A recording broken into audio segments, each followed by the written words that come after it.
समस्त happy style YouTube channel तरफ पुणी थे स्वागत जन आरंभ करुच्ची बड़पण पद्यर चतुर्थ भाग।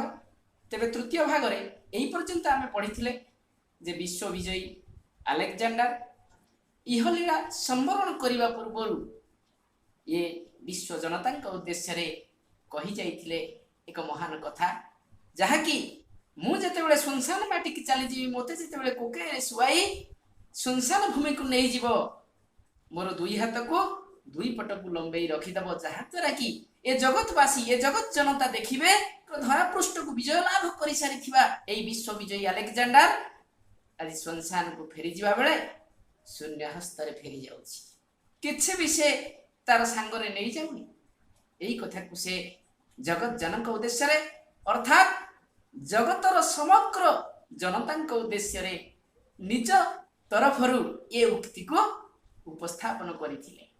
तेबे आमे पढ़िबा आज ता परवर्ती भागर कथा कवि कौन सूचौचंती आलेक्जेंडर को कथा सूचैबा पर से कहउचंती कवि कले एही महावाक्य मने मने हेजी सत्व गुण भज लोभ मद तेजी।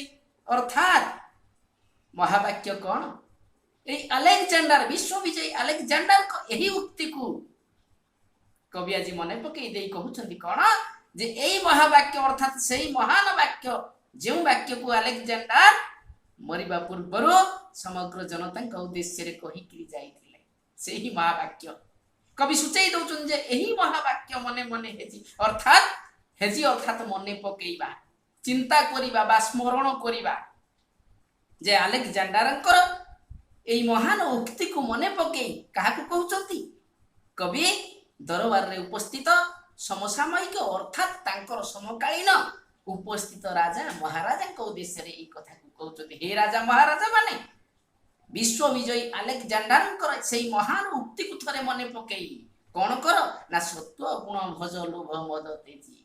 सत्व गुण अर्थात सत रास्ता चलीबार कथा कहउछि सही सत्व गुण को अर्थात सत रास्ता चलीबार पंथा को तमे कौन कर लोभ मद तेजी।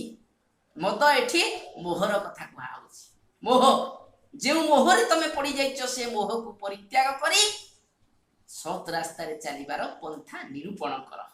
कवि एठी सुंदर भाव मने पकई दउचंती उक्त राजा महाराजा मानक उद्देश्य आउ कोन कहउचंती कले अकारणे किंपा तंडी अरक्षित अल्प दिन पाई संचु अछवित। अल्प दिन पाई ये होची दी दिन दुनिया एई दी दिन दुनियार वक्ष ऊपर तमे दंडायमान होई काहेकि एते पाप करी चलीच काहेकि एते लोभ मोह माया काहेकि करी चलीच।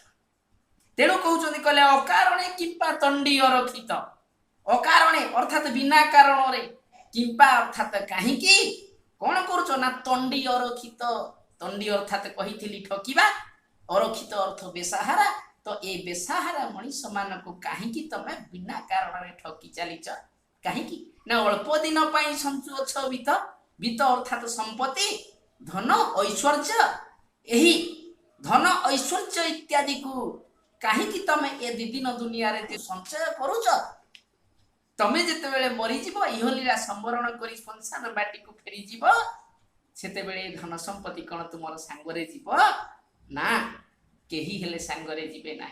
तेणु कवि एठी मने पकई दउछ उक्त राजा महाराजा मानक जे एभली अन्याय करो ना। आउ कोन कहले बोला ओ जगते सीना लक्ष्य पोसी फळे तुम्हे जणे जणे लक्ष्य शोषी। अर्थात बोलाओ एठी अर्थात समस्त जानिबा को ये दुनिया जानिबा को तुम्हें सीना लक्ष्य पोसी अर्थात लक्ष्यर अर्थ एठी कौन सी संख्या विशेष न लक्ष्यर अर्थ एठी अगणित अर्थात राजा निजर राज्यर अगणित जनता को कौन करती लालन पालन दायित्व तांको मस्तक उपरे थाए। तेणु तांको कहा जाए लक्ष्य पोषी पोषण करुथिबा हेतु से लक्ष्य पोषी लक्ष लक्ष जनता को बा अगणित जनता को भरण पोषण दायित्व तांको मुंडरे थिबारु तांको कहा जाए लक्ष्य पोषी। कवि एठी कहउचंती ये जगत जानिबा को तुमे सिना कोन जणे जणे लक्ष्य पोषी किंतु कले फळे तुम्हे जणे जणे लक्ष्य शोषी। एठी फळे अर्थात कोन ना वास्तव रे किंतु वास्तव रे तमे कोन ना जणे जणे लक्ष्य शोषी। अर्थात अगणित लोकन को तुम्हें कौन करुच शोषण करुच शोषी अर्थ एठी शोषण करिबा तुम्हें शोषण करी चलीच बड़ा सुंदर भाव में कवि एठी बुझेई दउछन्ती कहउछन्ती तुमको सिना लक्ष्य पोषी कहिबार कथा जगत जानुची तुम्हें लक्ष्य पोषी बोली वास्तव कथा जेतेबेले दृष्टि आगको आसुची सेतेबेले लागुची तुम्हें जने जने लक्ष्य शोषी केडे सुंदर भाव में कवि ए कथा को बुझेई दैछन्ती आउ कोन कहउछन्ती कहले गणिका वकील छामुआ पोषण लागी कर किंपा प्रजा को शोषण गणिका अर्थात बेश्या वकील तुम्हें माने तो जानी तो आउ कोन कहउछन्ती ना छामुआ अर्थात जे निज लोक पाख लोक अर्थात आजिकालिका भाषा रे आमे ताको कहूचे कोन ना कुजी नेता नेता पाखे पाखे जे थाए ताको कहा जाए कुजी नेता अर्थात कुजी नेता को धोइले नेता द्वारा हासिल करा जिवाकु थिया सब कार्य होई जाए एठी राजा जदी हेले नेता तांको पाखा पाखी लोक को छामुआ तत्कालीन भाषा रे कहा जाउथला तेनु छामुआ पोषण अर्थ पोषिबा कवि एठी कहउछन्ती गणिका वकील छामुआ पोषण लागि कर किंपा प्रजा को शोषण केवल सेही मानको पोषिबा पाई गणिका अर्थात बेसिया वकील छामुआ अर्थात निज लोक पाख लोक सेही मानको पोषिबा पाई तमे कोन करूछ ना लागि कर किंपा प्रजा को शोषण अर्थात सेही मानको पोषिबा लागि प्रजा मानको काहीकि शोषण करूछ हे राजा महाराजा माने एहा कोन तुम पाई प्रयोज्य तुमे परा राजा प्रजा मानको पालन करिबा होची तुमर उपयुक्त कर्तव्य एवं धर्म मध्य किंतु ताहा कोन तुमे करूछ आउ कोन कहले प्रजा रक्त स्वेद लोतके अर्जित अभिशप्त राशि राशि पापवित आउ कोन कहले प्रजा रक्त स्वेद स्वेद अर्थात झाड़ प्रजांकर रक्त निगाड़ी से तांकर धन को रोजगार करिचंती स्वेद अर्थात झाड़ झाड़ बुहा परिश्रम करिचंती से तांकर धन को रोजगार करिबा पाई आउ कोन लोतके अर्जित परिश्रम करिबा बेले आखिरु तांकर लुह भी निगिड़ी जाइछि तेणु कवि एठी मने पकई दउ तो सेही राजा महाराजा माननकु कहउचंती कोन कले प्रजा रक्त स्वेद लोतके अर्जित अभिशप्त राशि राशि पापवित एठी अभिशप्तर कथा काहेकि कवि व्यवहार करुचंती अभिशप्त कहिबार माने प्रजा माने तांकर जेउ ऐश्वर्य बा जेउ धन को निजर झाड़ निगाड़ी निजर रक्त को पानी करी दे एवं आखिर लुह गड़े रोजगार करिचंती से धन तांकर अभिशप्त रे परिणत हे गेला काहे कि से धन को तुमे अन्याय उपाय रे तांको ठारू जुलुम करी आदाय करिच तबे से धन तांको पई अभिशप्त रे परिणत हेलानी कि तेणु कवि एठी व्यवहार करुचंती अभिशप्तर शब्द कहले अभिशप्त राशि राशि पापवित छोट छोट अर्थात टिकिए टिकिए धन को सी कोन करिचंती ना रक्त निगाड़ी प्रजा माने सेमानकर रक्त निगाड़ी लुह बुहाई आखिर एवं स्वेद अर्थात झाड़ बुहा परिश्रम करी जे धन को सी साइती रखिथिले से धन तांकर अभिशप्त रे परिणत हे गेला केमिति ना तुम परि राजा माने तांकर सेही कष्ट उपार्जित धन को कोन कल ना अन्याय उपाय जुलुम करी सेमानक ठार आदाय कल तेणु ताहा अभिशप्त राशि एवं आहा तुम पाई हेला पाप वित्त वित्त अर्थात संपत्ति बा धन ऐश्वर्य एवं तुमे ताकू कोन कल पाप माध्यम रे आदाय कल तेणु तुमर ताहा हेला पाप वित्त नै कहले कोन प्रजा मानक पाई ताहा हे गला अभिशप्तर धन किंतु तुम पाई हेला पाप वित्त आउ कोन कहउचंती कवि कहले प्रायश्चित व्यय न करी जतने पाप अर्जु छ पापार्जित धने बड़ सुंदर कथाटिए कहउचंती कोन ना पाप बा अन्याय उपाय रे जेउ धन को प्राप्त करा जाए ताहा को हमें पाप वित्त बोली कहउथाई नै तेनो कवि एठी कहि कहउचंती कोन कहले जदि बा तुमे प्रजा मानक ठारू जुलुम बा अन्याय उपाय रे तांको ठारू धन प्राप्त कल अर्थात पाप वित्त को तुमे तुमर गंता घरे साइती रखिल तथापि मध्य तुमे टिके प्रायश्चित सिना सेति पई करिबा कथा मन पश्चाताप करिबा कथा किंतु सेतक न करी तमे कोन करूछ सेही पाप रे खर्च करूछ प्रायश्चितर अर्थ एठी होची कोन ना निजको निजे शास्ति दबा जेते बेले निजर भूल को निजे जानी पारंती मनीष सेते बेले कोन करंती ना प्रायश्चित करंती अर्थात निजको निजे शास्ति दबार उपाय टिए बाछि नियंती ताको कहा जाय प्रायश्चित तेनु कहले कवि कोन कहले ना प्रायश्चित व्यय न करी जतने पाप अर्जु छ पापार्जित धने କହିଲେ ତୁମେ ପ୍ରଜା ମାନଙ୍କ ଠାରୁ ଯେଉଁ ଅନ୍ୟାୟର ସମ୍ପତ୍ତି ଅନ୍ୟାୟର ଧନକୁ ବା ଜୁଲୁମ ମାଧ୍ୟମରେ ଆଦାୟ କରି ତୁମର ଗନ୍ତା ଘରରେ ଭର୍ତ୍ତି କରିଛ, ସେହି ଧନକୁ ପଶ୍ଚାତାପ ସ୍ୱରୂପ ପ୍ରାୟଶ୍ଚିତରେ ଖର୍ଚ୍ଚ ନ କରି, ବ୍ୟୟ ଅର୍ଥ ଖର୍ଚ୍ଚ, ପଶ୍ଚାତାପ ଅର୍ଥାତ ପ୍ରାୟଶ୍ଚିତରେ ଖର୍ଚ୍ଚ ନ କରି ଯତନ, ମାନେ ଯତନର ଅର୍ଥ ହେଉଛି କଣ? ଯତ୍ନରେ, ଆଦରରେ। ତେଣୁ ପାପ ଅର୍ଜୁଅଛ ପାପାର୍ଜିତ ଧନେ, ପାପ ଦ୍ୱାରା ଅର୍ଜିତ ଧନକୁ ପୁନଃ ପାପରେ ଖର୍ଚ୍ଚ କରୁଛ।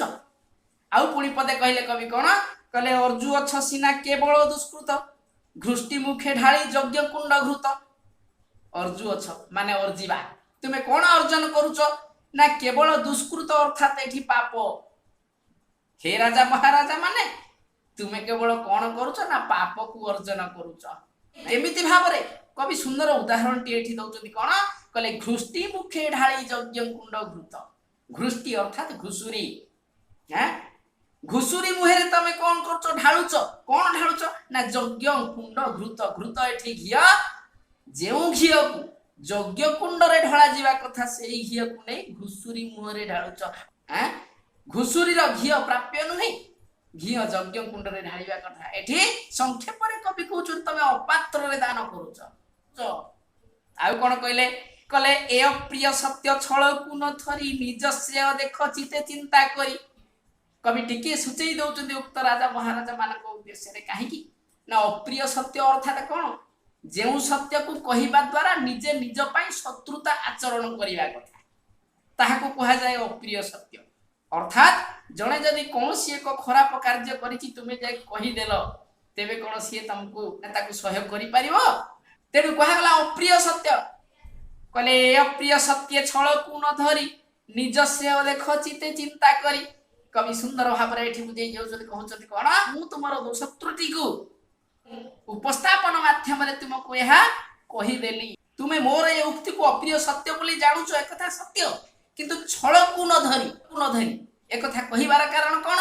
ଯେ ମୋର ଏ ଅପ୍ରିୟ ସତ୍ୟକୁ ତୁମେ ଶୁଣି ସାରିବା ପରେ ମୋ ବିରୁଦ୍ଧରେ କିଛି କାର୍ଯ୍ୟାନୁଷ୍ଠାନ କରିବା ପରିବର୍ତ୍ତେ କଣ କର? ନା ନିଜ ଶ୍ରେୟ ଦେଖ ଚିତେ ଚିନ୍ତା କରି, ନିଜର କେମିତି ଉନ୍ନତି ହବ ମନ ଭିତରେ ସେ କଥାକୁ ଚିନ୍ତା କର ଥରେ। ଏଇ କଥା କବି କହି ଦଉଛନ୍ତି। ଆଉ କଣ କହିଲେ? କହିଲେ ଭଗ୍ନ ଘଟୁ ଆହା ସଲିଳ ଯେସନ, ସରି ଯାଉଅଛି ଆୟୁ ପ୍ରତିକ୍ଷଣ। ଭଗ୍ନ ଘଟୁ, ଘଟର ଦିଟା ଅର୍ଥ ଅଛି, ଗୋଟେ ଅଛି ଶରୀର, ଆଉ ଗୋଟିଏ ଅଛି ମାଠିଆ। କହିଲେ ଭଗ୍ନ ଘଟୁ ଆହା ସଲିଳ ଯେସନ, ସରି ଯାଉଅଛି ଆୟୁ ପ୍ରତିକ୍ଷଣ। ଭଙ୍ଗା ମାଠିଆରୁ, ସଲିଳ ଅର୍ଥାତ ଜଳ ବା ପାଣି, ଯେସନ ଅର୍ଥାତ ଯେମିତି। ଭଙ୍ଗା ମାଠିଆରୁ ପାଣି ଯେମିତି କଣ ହୁଏ? ନା ସରି ସରି ଯାଏ। ଠିକ ସେଇଭଳି କବି ଏଠି ବୁଝେଇ ଦଉଛନ୍ତି। କହିଲେ ସରି ଯାଉଅଛି ଆୟୁ ପ୍ରତିକ୍ଷଣ। ଆୟୁ ଅର୍ଥାତ ଜୀବନ, ଜୀବନ ଠିକ ସେଇଭଳି ଭାବରେ ପ୍ରତିଟି ମୁହୂର୍ତ୍ତରେ ସରି ସରି ଯାଏ। ମଣିଷ ଭାବେ ତା ବୟସ ବଢି ବଢି ଯାଏ, କିନ୍ତୁ ବାସ୍ତବିକ ଏ ପୃଥିବୀ ପୃଷ୍ଠରେ ଭୂମିଷ୍ଠ ହୋଇ ସାରିବା ପରେ ପ୍ରତ୍ୟେକ ଜୀବର ଆୟୁଷ ସରି ସରି ଯାଏ। ଠିକ ସେମିତି ମଣିଷର ଆୟୁଷ ମଧ୍ୟ ସରି ସରି ଯାଏ।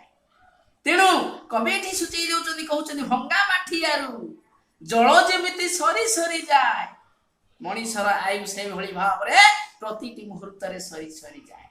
ତେଣୁ କବି ସୂଚନା ଦେବା ପାଇଁ ସୁନ୍ଦର ଉଦାହରଣଟିଏ ଦେଇ କହୁଛନ୍ତି କଣ? ନା ବଡ କ୍ରୂର କାଳ ବଡ ଅବିଶ୍ୱାସୀ, ହାବଡି ଯିବ ସେ ଆଚମ୍ବିତେ ଆସି। ବଡ କ୍ରୂର ଅର୍ଥାତ ବଡ ନିଷ୍ଠୁର, କାଳ ଅର୍ଥାତ ସମୟ, ଅର୍ଥାତ ଏଠି ମୃତ୍ୟୁକୁ କୁହାଯାଇଛି। ତେଣୁ ବଡ କ୍ରୂର କାଳ ବଡ ଅବିଶ୍ୱାସୀ, ଇଏ ମୃତ୍ୟୁ କାହାରିକୁ କେବେ ବିଶ୍ୱାସ କରେନି। କହିଲେ ହାବୁଡି ଯିବ ସେ ଆଚମ୍ବିତେ ଆସି। ହାବୁଡି ଯିବା ଅର୍ଥାତ ପହଞ୍ଚି ଯିବା, ସେ ପହଞ୍ଚି ଯିବ। ଆଚମ୍ବିତେ ଅର୍ଥାତ ତତ୍କ୍ଷଣାତ୍, ହଠାତ୍ ସେ ଆସି ପହଞ୍ଚିଯାଏ। କାହାରିକି ସେ କେବେ କହିନଥାଏ କେତେବେଳେ ପହଞ୍ଚିବ, ହଠାତ୍ ପହଞ୍ଚିଯାଏ କାହାକୁ କିଛି ନ କହି। ତେଣୁ କବି ସୂଚନା ଦଉଛନ୍ତି, କହୁଛନ୍ତି ବଡ କ୍ରୂର ଏ କାଳ, ଏ ମୃତ୍ୟୁ, ଏ ସମୟ ବହୁତ ଅବିଶ୍ୱାସୀ ବୋଲି ସୂଚନା ଦେଉଛନ୍ତି ଉକ୍ତ ରାଜା ମହାରାଜା ମାନଙ୍କୁ କବି। ଆଚ୍ଛା ପିଲାମାନେ, ବଡ଼ପଣ ପଦ୍ୟର ଚତୁର୍ଥ ଭାଗ ପାଠ୍ୟକ୍ରମକୁ ଏଇଠି ରଖିବା ଏବଂ ଅବଶିଷ୍ଟାଂଶ ପାଠ ପଢ଼ିବା ଆମେ ପଞ୍ଚମ ଭାଗରେ।